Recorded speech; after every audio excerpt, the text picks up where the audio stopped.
All right, what's up, guys? We got Boardwork 9 with Dr. Carmack, and we're going to be doing problem 13 from section 5.2. Let's jump right into it.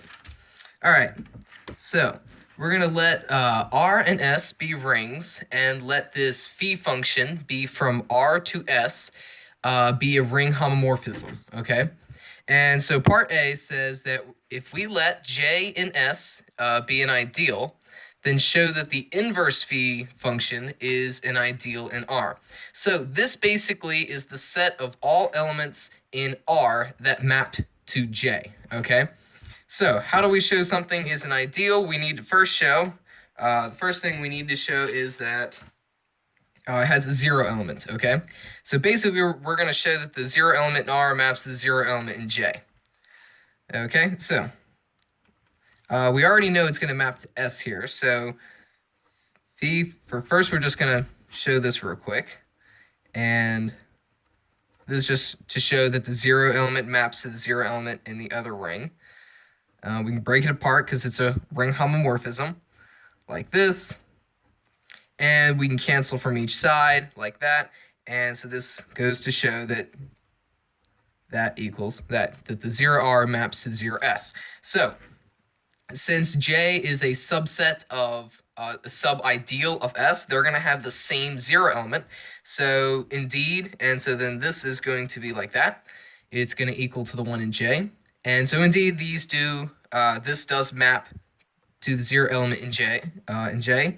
So there is the zero element in here, which is just 0R, right? Because 0R maps to 0J. So a zero element is in here.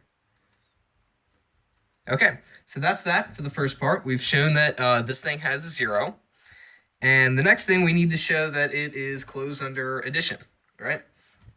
So if we let A and B be in the inverse here, then what does this mean? It means that phi of A is in J, and phi of B is in J, okay?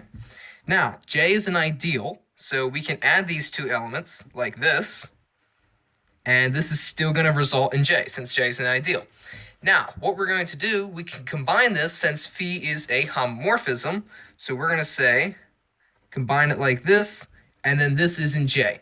And now this is just straight up from the definition of the inverse phi, what this means. So this just right up implies that A plus B is in the inverse of J, the inverse phi function J. Okay, so now the next thing, so the last thing to prove is that if you let A be in inverse phi J, and let R just be in R, we need to show that A times R is in here, right? So we're going to take this phi function maps elements from R to S. So we know that, right, phi of R is in S. Now, and also from here we know that phi of A is in J, right? So now J is an ideal of S. So what does this mean? We can multiply these two elements, and this is going to result in J, because J is an ideal of S, right? Again, since this is a homomorphism, we combine these like this, is in J. And this is just straight up now, again, from definition, this means that AR is in the inverse function of J. And that's it. That's that for the first part. And this shows that this inverse is an ideal in R. Okay? So we're going to take a look at the second part now. If phi is an isomorphism of rings, show that there is a one-to-one inclusion-preserving correspondence between the ideals of R and S. So we've already shown in the first part here that if this is only if this is a ring homomorphism. Now, isomorphism also states, isomorphism also states that there is it's one-to-one and it's onto, right? So we've already shown for the first part that there is the inclusion-preserving correspondence, because that's what this part A actually just already shown. It's already shown that if J is an ideal of S, then this is an ideal of R. So this already covers the inclusion preservance, the conclusion preserving correspondence. Okay, so now, but just by simply virtue of being an isomorphism, this already shows that this thing is one-to-one. Okay, because it could not map to two separate ideals, because then this function here would not be one-to-one. So literally, it's just from by part A.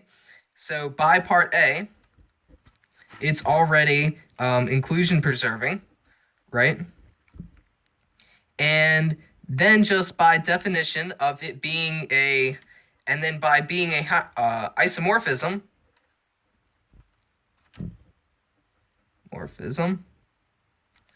and then by being isomorphism, it is one-to-one.